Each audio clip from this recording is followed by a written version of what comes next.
அல்லேலூயா. ஒரு பெரிய காரியங்களை கர்த்தர் செயல்படுத்துவாராக. நன்மை செய்கிற தேவன் நம்மோடு கூட இருக்கிறார். அல்லேலூயா. இன்னைக்கு உங்களோட கர்த்தர் பேசுவோம். விசுவாசிக்கிறீங்களா? அல்லேலூயா. சத்தம் அதிகமா இருக்கணுமே. கர்த்தர் இந்த நாள்ல உங்களோடு கூட இந்த நாள்ல பேசுவார். நீங்க விசுவாசிங்க. கர்த்தருடைய கிருபை உங்களை இந்த நாள்ல சூழ்ந்து கொள்ளும். இந்த வசனங்கள்ல பார்க்கும் பொழுது கர்த்தர் ஒரு காரியங்களை சொல்றாங்க. என்னன்னா, நான் சீக்கிரமா வருவேன். எங்க உங்களை சந்திக்கிறதுக்கு அவரு சீக்கிரமா வர்றாராம். அல்லேலூயா. வர்றவர் ஒரு காரியத்தை சொல்றாரு, நான் வர்றேன், ஒரு காரியத்தை இன்னைக்கு நீ அறிந்து கொள்ள வேண்டும். என்ன காரியம் சொன்னால், அவர் சில பலன் இந்த மாதத்திலே கொண்டு வருகிறார். அல்லேலூயா. இந்த மாதத்திலே சில இழந்து போன பலனை நாம் பெற்றுக்கொள்ள போகிறோம். ஆண்டவருக்கு அதை சொன்னார். அப்ப ஆண்டவர் அதை சொல்லும் பொழுது பலனை என்ன காரியமா சொன்னார்னா, அவன் எப்படி என்கிட்ட கிரியை நடப்பிக்கிறானோ, அதாவது எப்படி தேடுறானோ அந்த தேடுறதுக்கேற்ற பலனை அடைய போறான். எதை இழக்கிறானோ இல்ல எப்படி என்ன நம்பி நிக்கிறானோ அப்படி அவனுடைய அந்த பலன் மிகுதியாக இருக்க போகிறது. அல்லேலூயா.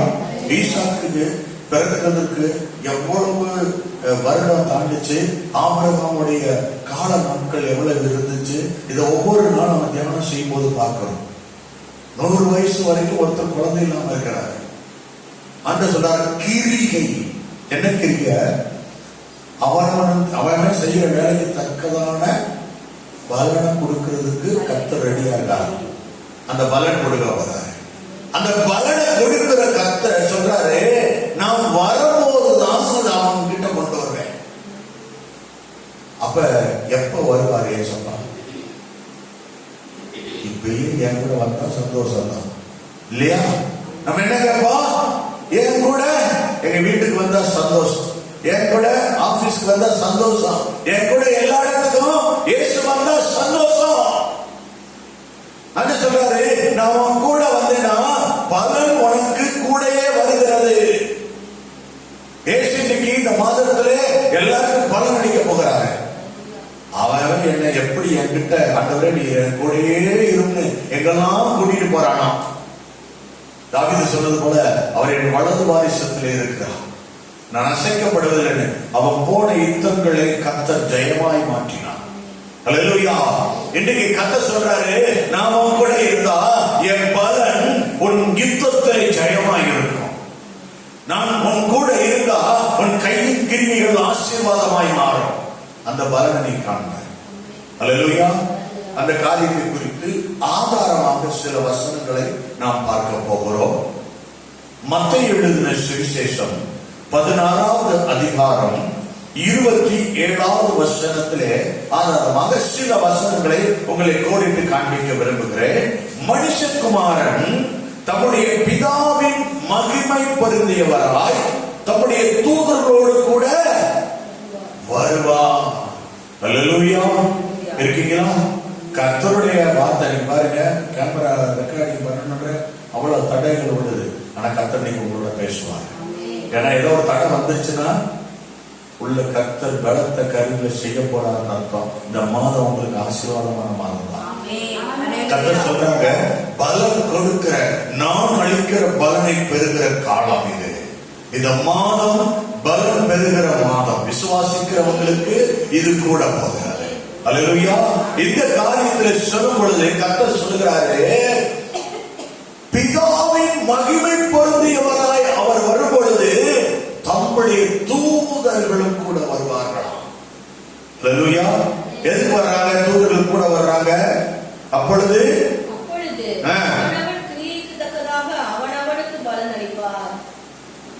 தூதர்கள் வந்தாங்கன்னா, எபிரேயர் 1ஆம் அதிகாரத்தில் இருக்கு, அவர்கள் தூதர்கள் காற்றுகளாகவும் இருக்காங்களாம். அல்லேலூயா. தூதர்கள் காற்றுகளாகவும். இயேசு கிறிஸ்து உபவாசித்து வரும் பொழுது அவர்களுக்கு பணிவிடை செய்கிறவர்களாகவும் யுத்தம் நடப்பிக்கிறவர்களாகவும் பாதம் கண்ணீரிடாதபடி தாங்குகிறவர்களாகவும் தூதர்கள் இருக்கிறார்களாம். கர்த்தர் சொல்றாரு, நான் வரும்போது நான் மட்டும் வரல,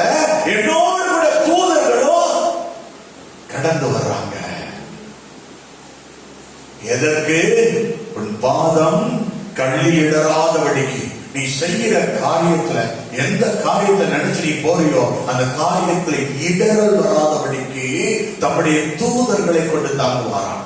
எப்ப கர்த்தர் கூட வந்தா எப்படி வருவாராம்? மகிமை பொருந்தியவராய். அப்படின்னா நீங்க அவரை மகிமைப்படுத்தணும். உங்க கூட இருக்க ஏசப்பாவை எப்பயுமே ஸ்தோத்திர செலுத்தி, இயேசுவே உங்களுடைய நாமத்தை நான் இன்னும் மகிமைப்படுத்துகிறேன். ஆண்டவரை ஸ்தோத்திரப்படுகிறவன் என்னை மகிமைப்படுத்துகிறான். நீங்க மகிமைப்படுத்தணும், ஸ்தோத்திரம் பண்ணணும். இந்த காரியங்களை செய்வது, சாப்பிடும் போது என்ன சொல்லிட்டு சாப்பிடணும்னு சொல்லி இருக்கு. ஆண்டவரே மிச்சம் வைக்கவே கூடாது ஆண்டவரே. அப்படியா? எப்படி சாப்பிடணும்? ஸ்தோத்திரம் பண்ணிட்டு சாப்பிடணும். அல்லேலூயா. உணவு கொடுத்ததுக்காய் ஸ்தோத்திரம். எத்தனை பேருக்கு உணவு இல்ல, நீங்க எனக்கு என்ன போஷிச்சீங்க, ஒரு ஸ்தோத்திரம் ஆண்டவரே. இன்னைக்கு தூதர்கள் வர்றாங்க இந்த மாதத்துல. அந்த பலனை நீங்க காண போகிறீங்க. பரிசுத்த மகிமையோடு கர்த்தர் உங்களோடு கூட இருக்க போறாரு. அல்லேலூயா. மகிமை பொருந்தியவராய் உங்களோடு கூட வருவாராம். ஏசாயா எழுதின தீர்க்கதரிசி புஸ்தகம் 62ஆம் அதிகாரம் 11ஆவது வசனத்திலே, நீங்கள் சீயோன் குமாரத்தியை நோக்கி, இதோ உன் இரட்சிப்பு வருகிறது. அசிங்க, இதோ அவர் அருளும் பலன் அவரோடும் அவர் செய்யும் பிரதிபலன் அவர் முன்பாகவும் வருகிறது என்று சொல்லுங்கள் என்று கர்த்தர் பூமியின் கடையாந்தரம் வரைக்கும் கூறுகிறார். அல்லேலூயா. இங்க பாருங்க, இந்த மாதத்துல விசுவாசிக்கிறவங்களுக்கு யார் நம்புறீங்களோ, எந்த காரியத்துல நீங்க ரட்சிக்கப்படணும், எந்த காரியத்துல ரட்சிப்புனா மீட்பு உண்டாகும் நினைக்கிறீங்களோ, அந்த மீட்பை இந்த மாதத்துல கர்த்தர் கொடுக்க போகிறார். அத சொல்றாரு பாருங்க இந்த வசனத்துல. குமாரத்தியை பார்த்து நீ சொல்லு. ஏன் குமாரத்தி? நாம மணவாட்டி, அவர் மணவாளன். அவர் தான் எல்லாமே. அவர்கிட்ட நம்ம என்ன சொல்ல போறோம்? இதோ உன் ரட்சிப்பு வருகிறது, இதோ அவர் அருளும் பலன் அவரோடும், அவன் கூட எடுத்து வராரு. இந்த மாதம் வாங்க அவர் ரெடியா? ஆமென். கர்த்தர் இந்த மாதம் ஒரு பலன் கொடுக்க போறார். நான் போன மாதம் முழுவதும் கஷ்டப்பட்டேங்க. இந்த மாதம் பலன் எடுக்கிற நாள். போன மாதம் நீ விதைச்ச, இந்த மாதம் அறுவடைக்கு ரெடியா இருக்கல. இந்த மாதம் நீ அறுக்கிற நாட்கள் பலன் கொடுக்கும். பூமி தன் பலனை தரும். இந்த மாதத்தில் பூமி உனக்கு இந்த மாதத்தில் ஒரு பலன் கொடுக்க போகிறது. அல்லேலூயா. அந்த பலனை நீங்க பார்க்க போகிறீங்க.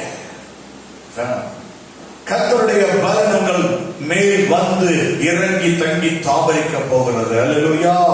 கர்த்தர் சொல்லுகிறாரே, இந்த பிரதிபலன் என்னோடு கூட வருகிறது என்று கர்த்தர் பூமி கடையாந்த வரைக்கும் கூறுங்க சொல்றாரு. இன்னைக்கு எல்லாத்தையும் சொல்லிடு. என்ன சொல்லணுமா? பலன் அவரோடு கூட வருகிறது. ஏசப்பாவை எல்லா இடத்துக்கும் நீங்க கூட்டிட்டு போயிடணும். நீங்க தனியா போகக்கூடாது. நீங்க போகும்போதெல்லாம் ஏசப்பாட்ட போய் ஜெபம் பண்ணிட்டு, என் கூட வாங்க, என் கூட வாங்க, என் கூட வாங்க. கர்த்தர் உங்க கூட வருவாரு. உங்க கூட வந்தா நான் பலன் மிகுதியா இருக்கும். ஏசாயா தீர்க்கதரிசன புஸ்தகம் 40ஆம் அதிகாரம் 10வது வசனத்திலே, இதோ கர்த்தராகிய ஆண்டவர் பராக்கிரமசாலியாய் வருகிறார். எப்படி வர்றாரு? இதோ கர்த்தராகிய ஆண்டவர் யுத்தத்தை நடப்பிக்க பராக்கிரமசாலியாக வருவார். அவர் தமது புயத்தினால் அரசாடுவார். அவர்தான் ராஜாவா இருப்பாரு. இதோ அவர் அழிக்கும் பலன் அவரோட கூட வருகிறது. அவர் கொடுக்கும் பிரதிபலன் அவருடைய முகத்துக்கு முன்பாக செல்லுகிறது. அல்லேலூயா. அல்லேலூயா. மோசே சொன்னா, என் கிருபை உனக்கு இருக்குண்டா அப்படின்னு சொல்லி ஆண்டவர் மோசேட்ட சொன்னோடனே, ஆண்டவர் மோசே ஆண்டவர்கிட்ட கேட்கிறான், நீங்க எங்க கூட வந்தா நான் போறேன், நீங்க என் கூட வந்தா நான் போவேன். நம்ம ஜெபம் பண்ணி சொல்றோம், ஆண்டவரே நான் இந்த காரியத்தை செய்ய போறேன், நீங்க வந்தா நான் போறேன். அது எப்படி ஃபர்ஸ்ட் எனக்கு தெரியும். நீங்க உங்களுக்கு ஒரு ஒரு ஒரு ஒரு நிறைவான சமாதானத்தை கொடுத்து நீ போத காரியத்தை நான் வாய்க்கப்படுவேன்னு உங்களை சொல்லியே இருப்பார், உங்களை நடத்துவாரு. முன்னாடி அவர் சொல்றாரு, என் சமூகம் உனக்கு முன்பாக போகும், நான் உனக்கு இளைப்பாறுதலை தருவேன், நீ போகணும். நீங்க சொல்றாரு, நீங்க பெறப்பட்டு போகிற காரியத்துல இந்த மாதத்தின் தொடக்கத்தில் ஒண்ணு நுழையிறீங்கள, உங்க பலன் உங்களோட வருகிறது. இயேசு வருகிறார், அவர் கொடுக்கிற அந்த பலன் உங்க கூட வரப்போகிறது. கர்த்தர் உங்களோடு கூட இருக்க போகிறார். அல்லேலூயா. வெளிப்படுத்தல நம்ம பாஸ்டர்ல அவர் அதுல எப்படி சொன்னாரு, சீக்கிரமா வரேன், இந்த மாசம் லேட்லாம் இல்ல, சீக்கிரமா வரேன். அல்லேலூயா. சீக்கிரமா வரேன். ஆமென். சீக்கிரமா வரேன். இந்த தீர்க்க தரிசன புஸ்தகத்தில் எழுதப்பட்டவர் சொல்லுகிறார், தீர்க்கமாய் உரைக்கிறவர் சொல்லுகிறார், சீக்கிரமாய் வருகிறேன். என உன் பலன் சீக்கிரமா உங்ககிட்ட வரணும்னு கர்த்தர் ஒளிவெடுத்தார். இன்னைக்கு அது சீக்கிரமாய் வர வேண்டும் என்று சொல்லி அவர் சொல்லுகிறார். 1 கொரிந்தியர் 3ஆம் அதிகாரம் 8ஆம் வசனத்தில் சொல்லப்பட்டிருக்கு, மேலும் நடுகிறவனும்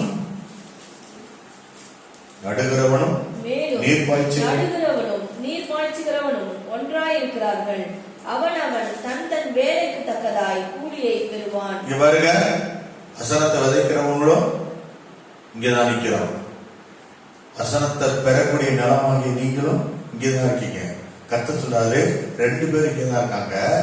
அவனவன் வேலைக்கு தக்கதான பலனை இன்னைக்கு பெறப்படுறாங்க. கூட ஜெபம் பண்ணிக்கலாமே, யாருக்கு தொந்தரவு இருக்காது. எதுக்கு அதிகாலையில் எந்திரிச்சோன்னு ஜெபம் பண்றோம், அது தெரியும், சொல்லி விட்டீங்க, ஜெபம் பண்ணிக்கலாம், அவ்வளவுதான். யாரும் எல்லாம் தூக்குவாங்க, காமு எந்த சத்தம் யுத்தம் ஒண்ணு ஒரு ஆடியோ எதுவுமே கேட்காது. வாட அமைதியா தேவனுடைய மெல்லிய சத்தத்தை கேட்கலாம். உங்களை செய்ய போகிற ஆசீர்வாதத்தை உங்களுக்கு கொடுக்க போறதை கர்த்தர் சொல்லுவார். அதுதான் நீங்க காலையில எழுந்து உட்காரணுன்றது. அதிகாலையில் எழுந்து உட்காரும் பொழுது அது விசேஷித்த சத்தம் கேட்கும். அவர் பேசுவார், அவர் பேசுகிறார். 4ஆம் சாமத்திலே படகுல தத்தளிக்கிறவங்களை சதிக்க வந்தார், இன்னைக்கு சதிக்க வைப்பாரு. அல்லேலூயா. 4ஆம் சாமன்றது 3 மணில இருந்து 6 மணிக்குள்ள. நீங்க அந்த டயத்துல அதிகாலையில 3 மணில இருந்து 6 மணிக்குள்ள போய் 4ஆம் சாமத்திலே தேவ சமூகத்தில் காத்திருந்தா கர்த்தர்களோடு இணைக்கிறார். 3 to 6. அல்லேலூயா. அப்ப ஆண்டவர் சொல்றாரு, அவனவன் வேலைக்கு தக்கதான பலனை பெற போறான். அப்ப என்னை விட அதிகமா நீ ஜெபம் பண்ணினா உனக்கு பலன் அதிகம். அல்லேலூயா. இப்ப ஜெபத்தை இன்னும் நீங்க கூட்டிங்கன்னா, இயேசுவை பத்தி இன்னும் 4 பேருக்கு சொன்னீங்கன்னா, நீங்க உபவாசம் பண்றதுல இன்னும் கொஞ்சம் ஒரு வேலை எக்ஸ்ட்ரா எடுத்தீங்கன்னா, நீங்க உங்களுடைய கிரியை என்னவோ நீங்க தேவனை நெருங்க நெருங்க நெருங்க பலன் மிகுதியாய் நெருங்கி கொண்டே இருக்கும், பலன் மிகுதியாய் வரும். இன்னைக்கு அதை கொடுக்கிறேன்ட்டாரு. ஆண்டவர் எப்படி கொடுப்பாரா, அவனவன் வேலை. வசனத்தை விதைக்கிறவனே இங்கதான் இருக்கான், வாங்குறவனும் இங்கதான் இருக்கான். 1 பரிசுத்த ஆவியானவர் தான் வசனத்தை விதைக்கிறவர், வாங்குறவன். இந்த நிலம் அவர்கிட்ட தான் வசனத்தை வாங்கிட்டு இங்க உங்ககிட்ட விதைக்கிறது. இந்த நிலமும் 100 மடங்கு பலன் கொடுக்கும். 1 30, 1 60, 100 அப்படி பலன் கொடுக்கணுமா, இல்ல 100 தானா? விசுவாசித்தீங்கன்னா உங்க வாயில நீங்க சொல்றதுதான் நடக்கும். 100 மார்க்குனா 100 மார்க்கு தான். சொல்லுங்க, நம்ம அது எங்களதான் எனக்கு தெரியுமே, பார்த்த நாங்க அதை சொல்லணும். கண்டிப்பா என்ன வேணாலும் இருக்கட்டும், ஆனா நீ சொல்றியான்னு எதிர்பார்ப்பா. ஏன் தெரியுமா? ஜபம் பண்ணணும் முக்கியத்துவப்படுத்துறாரு. உனக்கு வேண்டது எனக்கு தெரியும், ஆனா நீ என்கிட்ட கேட்பியான்னு ஆண்டவர் எதிர்பார்க்கிறேன். நீ கேட்கணும், என் பிள்ளை வந்து என்கிட்ட கேட்கணும். ஏங்க, உங்க பிள்ளைகளுக்கு சாப்பாடு தேவை, ட்ரெஸ் தேவை, தங்க இடம் தேவைன்னு உங்களுக்கு தெரியுமா தெரியாதா? எல்லாமே தெரியும், எல்லாம் கொடுப்பீங்க. ஆனா உன் பிள்ளைக்கு ஒரு ஆசை வருவாங்க, அந்த ஆசையை கேட்க வந்து நிக்க பாருங்க. என்ன அந்த ஆசையை நிறைவேற்றுறது வல்லவர். அதை நீங்க போய் கேட்க உடனே உங்க ஆசையை நிறைவேற்றுறது தான் உங்களை கேட்கிறாரு. 10 பேர் கூட ஏசப்பாடு வந்தோடனே கேட்ட கேள்வி ஆகும், நான் உனக்கு என்ன செய்யணும்? இன்னைக்கு உங்களை பார்த்து கேட்கிறாரு, நான் உனக்கு என்ன செய்யணும்? இன்னொரு ஏசி அடுத்த ரூம்ல கட்டுறாம சேங்ஷன் தான், பலன் இன்னைக்கு இருக்கு. சிரிக்கிறதுக்கா சொல்ல, நம்பினீங்கன்னா பலன் இருக்கு. நீ இருக்குங்க, விசுவாசிக்கிறேங்க. சும்மா போய் கார் ஒன்று தருவிட்டாரு, பார்த்துட்டு வருவான். நம்ம விசுவாசிச்சாங்க, ஏசியை போய் பார்த்துட்டு வாங்க, போய் பார்த்துட்டு தான் கர்த்தர் கையோட கொடுத்துட்டாரு. இதுதான் விசுவாசம். இப்படிதான் எல்லாத்தையும் செய்யணும். முதல்ல பார்க்கணும். நீ பார்க்க போகும்போதே கர்த்தர் அதுக்கு உண்டான ஆலோசனை தருவார், திட்டத்தை தருவார், கையில கொடுப்பாரு. அல்லேலூயா. சபையாரெல்லாம் எல்லாருமே அப்படி போனா இந்த விசுவாசத்துல பலப்பட்டா எனக்கு ரொம்ப சந்தோஷம் தான். அல்லேலூயா. அதே 1 கொரிந்தியர்ல 3ஆம் அதிகாரத்துல 14வது வசனம் பாருங்க. அதின் மேல் ஒருவன் கட்டினது நிலைத்தால் அவன் கூலியை பெறுவான். என்ன செய்யறாரு? அதன் மேல ஒருவன் கட்டினான்னா அவன் கூலியை பெறுவான். சரியா கட்டணும். எதுல கட்டணும்? அஸ்திபாரத்தை கண்மலை ஆகிய கிறிஸ்து மேல கட்டணும். நம்ம வேலை செய்வோம். என்ன வேலை செய்ய எப்படி தெரியுமா? ஒரு ட்ரிக் சொல்லி தரவா? ஏசப்பாவுக்கு நான் நிறைய குடுக்கணும்னு வேலை செய்யணும். அது என்ன செய்ய தெரியுமா? ஒரு பங்கு தான் அங்க போகணும், 9 பங்கு எக்ஸ்ட்ரா வீட்டுக்கு வந்து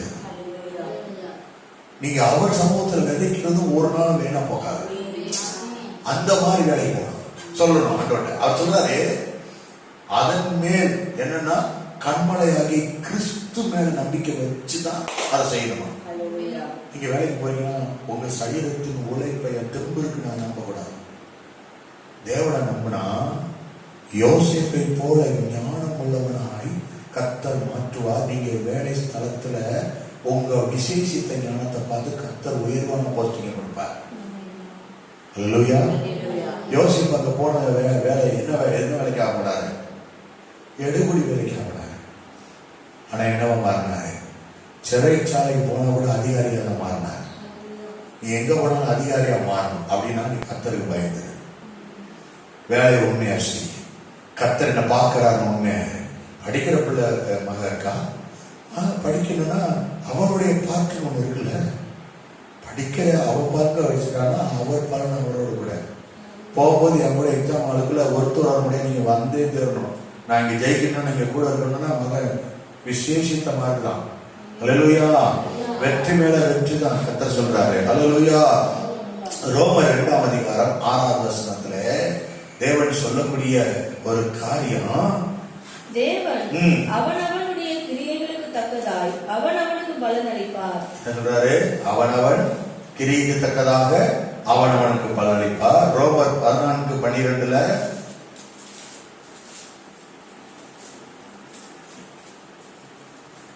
ஆதலால் நம்மில் ஒவ்வொருவனும் தன்னை குறித்து தேவனுக்கு கணக்கு ஒப்புவிப்பான்.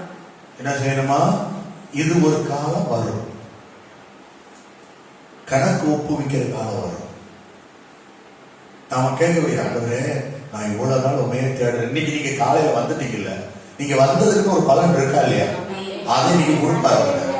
அதிகாலையில தேவ சமூகத்துக்கு வந்து இந்த மாதத்துல நான் கர்த்தருடைய சமூகத்தில் நிக்கணும், கர்த்தருடைய மன்னாவை பெறணும், கர்த்தருடைய மன்னா எனக்கு பரிபூர்ண ஆசீர்வாதமா இருக்கணும்னு ஓடி வந்த உங்களை கர்த்தர் சொல்றாரு, இந்த மாதத்தின் பலனை உனக்கு கொடுப்பேன். நான் உன் கூட இருக்கணும். நான் அளிக்கும் பலன் என்னோடு கூட வருகிறது. அல்லேலூயா. இயேசுவோடு கூட அந்த பலன் வருகிறது. கர்த்தர் பூமியை பலன் கொடுக்கும்படி கர்த்தர் கிரியை செய்ய போகிறார். கர்த்தருடைய கிரியை ஆரம்பிக்க போகிறது. பூமியினிடத்திலே ஆண்டவர் பேச போகிறார். பலன் கொடுக்கும்படிக்கு கர்த்தருடைய கிரியை ஆரம்பிக்க போகிறது. அல்லேலூயா. அல்லேலூயா. இதை கர்த்தர் சாட்சியாக அறிவிக்கிறார். இதோ நான் சீக்கிரமாய் வருகிறேன் என்று வாக்கு கொடுத்தார். வருகிறவன் கூட பலனோடு தான் வருவேன். ஏசப்பா பலனோடு வரது ஆசீர்வாதம் இல்லையா? நம்ம எதிர்பார்க்கிற காரியமெல்லாம் நிறைவேற போகுதா? நன்மைக்கு ஏதுவான காரியம் நடக்க போகுதா? ஆண்டவர் சொல்றாரு, நான் சீக்கிரமா வரேன். அதை விட பெரிய கொண்டாட்டம் என்னங்க இருக்கு? சீக்கிரமா இன்னைக்கு நம்ம ஏசப்பாவோட தான் நம்ம வீடு திரும்ப போறோம். அவருடைய மகிமையோட வீட்டுக்குள்ள கடந்து போகிறோம். ஏன்னா கர்த்தருடைய பெரிதும் பயங்கரமான நாட்களும் ஒன்று வரப்போகிறது. அதுக்குள்ள தன்னுடைய ஜனத்திற்குண்டான பலனை கொடுத்து தன் ஜனங்களை பாதுகாத்து தம்முடைய ஜனங்களை பராக்கிரமசாலியாய் கர்த்தர் மாற்ற விரும்புகிறார். நான் பயமுள்ளவனா இருக்கேன். என் வாழ்க்கையில, என் வீட்டுல, என் குடும்பத்துல எனக்கு என்ன நடக்க போகுதுன்னு எனக்கு தெரியல, நான் என்ன சம்பவிக்க போகுது புரியலன்னா கர்த்தர் சொல்றாரு, நான் இன்னைக்கு ஒரு பலம் கொடுப்பேன் பாரு. அதுல பயப்படுற ஆவி அல்ல, பலமும் அன்பும் நிறைந்த ஆவி. அப்பா பிதாவே என்று கூப்பிடுகிற புத்திர சுவிகாரத்தின் ஆவி அவர் கொண்டு வரப்படுறார். அவரோடு கூட வரப்போகுதான். அது வரும்போது உங்களுக்கு என்ன நடக்கும்? பயப்படுகிற ஆவி அல்ல, பலம் நிறைந்த ஆவி, அன்பு நிறைந்த ஆவி. அதுதான் கிரியை செய்ய ஆரம்பிக்கணும். அல்லேலூயா. இந்த ஆவியை பகுத்தறிகிற காரியத்தை குறித்து நம்ம சட்டை பார்த்துக்கணும் பாருங்க. அதுல அது குறித்து எழுதியிருக்கிறது. அந்த ஆவி பலமுள்ள ஆவினா, பலமும் அன்பும் நிறைந்த ஆவினா என்னன்னு அந்த இடத்துல கர்த்தர் ஒரு விளக்கத்தை கொடுக்கறாங்க. பிசாசுகளுக்கு கொடுக்கக்கூடிய மூர்க்க வெறி இல்லை. இந்த பலம் நியாயத்திலே வெற்றி பெறுகிறது, நியாயத்தில் யுத்தத்தை நடப்பிக்கிறது, நியாயத்தில் ஜெயத்தை நமக்கு கொடுக்கிற பலம். அல்லேலூயா. கர்த்தர் சொல்றாரு, அது இன்னைக்கு வருது, அது இன்னைக்கு வருது. கர்த்தருடைய பெரிதான நாள் இருக்குது. பராக்கிரமசாலியாக கர்த்தர் உன்னை மாற்றி அழைக்க வேண்டும் என்பதற்காக கர்த்தர் சொல்றாரு, அந்த இக்கட்டு நாளில் பிசாசை ஜெயிக்கணும். நெருக்கத்தினாலே நமக்கு தெரியுமா பிசாசு எங்க கிரியை செய்யறான்னு? எங்க வந்து கிரியை செய்யறான்னு தெரியாது. நம்ம பார்த்து தெரிய மாட்டோம், மனுஷீகமா யோசிப்போம். யாராவது திடீர்னு வீட்டுல சண்டை போடுறாங்க, ஏதோ எழுப்புச்சுன்னா நம்ம ஆவிக்குரிய ரீதியா அவங்க யோசிக்க மாட்டோம். ஏன் பிரச்சனை, யார் இவங்க, எதுக்கு வந்தாங்கன்னு படிக்கணும். அப்ப ஆவியானவர் நம்ம கூட இருந்தாருன்னா சொல்லிடுவாரு, இவங்க எதற்காக வந்திருக்காங்க, இது என்ன காரியம். கதை சொல்றாரு, நான் பலமுள்ள ஆவியை அவனுக்கு கொடுப்பேன். எதுக்கு? பராக்கிரமசாலியாய் நீங்கள் மாறுவதற்கு. அல்லேலூயா. உங்க பராக்கிரமத்தை கர்த்தர் கொண்டு வருவதற்காக கர்த்தர் அதை சொல்கிறார். உங்களுக்கு நன்மை உண்டாகும்படிக்கு தம்முடைய பலனை கொண்டு வருகிறார். அந்த பலன் நன்மை உண்டாக்குமா? அல்லேலூயா. கர்த்தர் உரக்க சத்தமாய் சொல்லு, நான் சொல்லும் வார்த்தை அவர்களுக்கு இந்த மாதத்திலே உற்சாகம் இல்லாத இருக்கிறவனை உற்சாகப்படுத்தும். உக்கிரகம் யாருக்கு நியமிக்கப்பட்டிருக்கிற அந்த உக்கிரகம் மாறும். யார் யார் கையில் ஒப்பு கொடுக்கப்பட்டிருக்கிறார்களோ ஒப்பு கொடுக்கப்பட்டவர்கள் மாறுவார்கள். அவர்கள் கிரியைகளின் பலனை அவர்கள் அனுபவிப்பார்கள். அல்லேலூயா. கர்த்தர் அந்த பலனை கொடுக்க போகிறார். ஜெபம் பண்ணலாமா? கர்த்தர் நல்லவர். அன்பின் பரலோக பிதாவே, உம்முடைய பரிசுத்த பிள்ளையாகி இயேசு கிறிஸ்துக்குள்ளாக வந்து சோதரிக்கிறேன். இது கொடுத்த வார்த்தைக்காய் ஸ்தோத்திரப்பா. இதோ நான் விரைவில் வருகிறேன், சீக்கிரமாய் வருகிறேன். அவரவர் செயல் எப்படியோ அப்படி பலன் அவரவர் கையில நான் அந்த பலனை கொடுக்க போறேன்னு இந்த மாதம் வாக்களித்து நீங்க நடத்துறீங்க. இந்த பிள்ளைகளுடைய ஆண்டவரே கர்த்தாவே ஆசீர்வாதம் பெரிதாய் இருக்கட்டும் ஐயா. ஆண்டவரே, நீ நான் என் சத்தத்தை கவனி மகளே, என் சத்தத்தை கவனி. நான் விரைவில் வருவேன், உன் பலனை கொண்டு வருவேன். ஒவ்வொரு பலனும் அதனுடைய செயல்பாடுகள் பயங்கரமா இருக்கும். இந்த உலகத்தின் அந்தகாரம், இருள், இந்த நெருக்கம் அத்தனையும் நிர்மூலமாக்கக்கூடிய பலனாய் நான் உனக்குள்ளே கொடுக்கும் பலன் இருக்கும் என்று கர்த்தர் சொல்லுகிறார். ஆண்டவரே, இந்த மாதம் வந்த ஒவ்வொரு பிள்ளைகளையும் ஆசீர்வதியும். பிள்ளைகளுக்கு உண்டான எல்லா காரியத்திலும் இந்த மாதத்திலே நடத்தும். போன மாதம் நின்று போன அத்தனை ஆசீர்வாதம் இந்த மாதத்திலே பரிபூர்ணமாய் கிடைக்கட்டும். விதைக்கிறவர்கள் 100 மடங்கு பலனெடுக்கத்தக்கதாக இன்றைக்கு இரட்டிப்பான நன்மையை தருவேன், இன்றைக்கே தருவேன் என்று சொன்னபடி இந்த பலனை பிள்ளைகளுக்கு கொடுக்கும்படிக்கு நான் ஒப்புக்கொடுத்து ஜெபிக்கிறேன். இயேசுவின் வல்லமையுள்ள நாமத்தில் ஜெபிக்கிறேன் எங்கள் ஜீவனுள்ள பிதாவே, ஆமென்.